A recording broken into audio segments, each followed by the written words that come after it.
যদি এই কথাটাই সত্য হতো তাহলে কিন্তু ডেস্টিনি 2000 লিমিটেডের ক্রেতা পরিবেশক কিন্তু 45 লক্ষ, কিন্তু আমাদের কোঅপারেটিভের মেম্বার হচ্ছে 8.5 লাখ।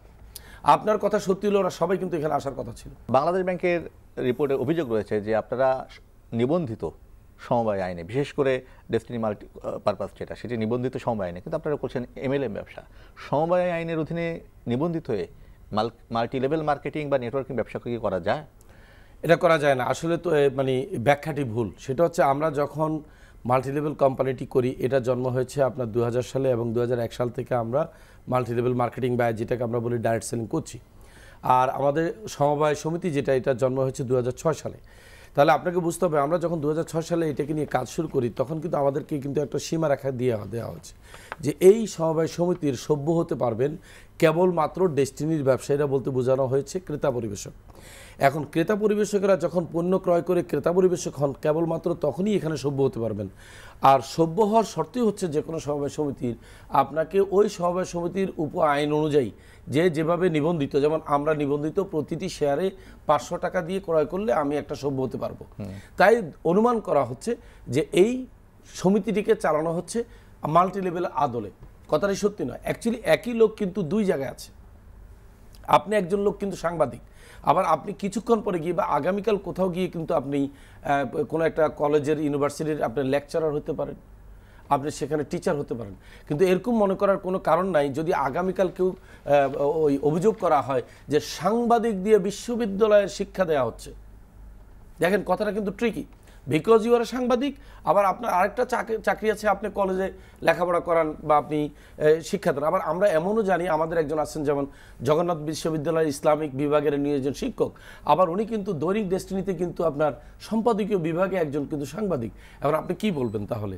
আপনি কি বলবেন যে রফিকুল আমিন পত্রিকা চালাচ্ছে জগন্নাথ কলেজের টিচার দিয়ে, নাকি ওনারা বলবেন যে জগন্নাথ কলেজ তাদের শিক্ষক চালাচ্ছেন দৈনিক ডেস্টিনি সাংবাদিক দিয়ে? কিন্তু আপনি একটা কথা বলছেন যে আপনারা 500 টাকা দিলে আপনাদের সদস্য হয়, আমাদের সভ্য হওয়ার সেখানে 500 টাকা শেয়ার করতে হয়, কিন্তু সাথে সাথে কার্ডের জন্য 100 টাকা ভর্তি ফি বাবদ 100 টাকা যে ডিস্ট্রিবিউটর হিসেবে তাকে কার্যক্রম শুরু করতে হয়, সেখানে 500 টাকা 200 টাকা আমি শেষ করি।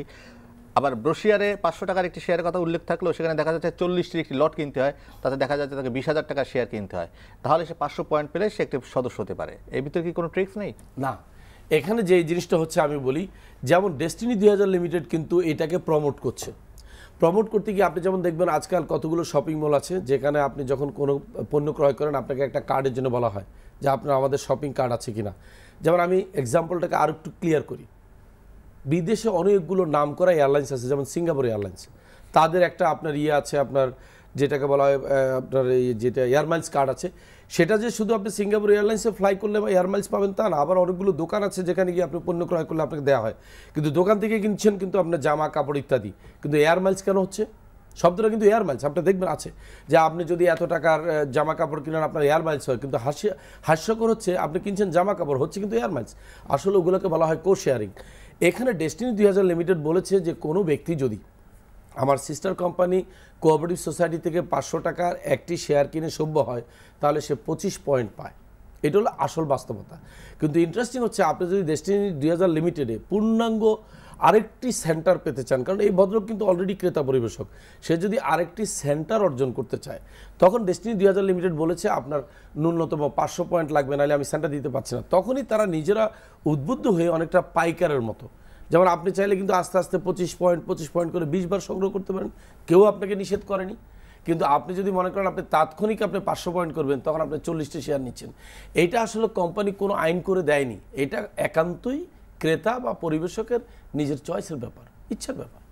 কিন্তু সেটা তো যেটা করা হচ্ছে তার ফলে তো মানুষ মানে প্রক্রিয়াটি এমন, মানুষ সচরাচরভাবে বেশিটা কিনতেই চাইবে। যদি এই কথাটাই সত্য হতো তাহলে কিন্তু ডেস্টিনি 2000 লিমিটেডের ক্রেতা পরিবেশক কিন্তু 45 লক্ষ, কিন্তু আমাদের কোঅপারেটিভের মেম্বার হচ্ছে 8.5 লাখ। আপনার কথা সত্যি হলে ওরা সবাই কিন্তু এখানে আসার কথা ছিল, আসেনি। 5 ভাগের 1 ভাগ।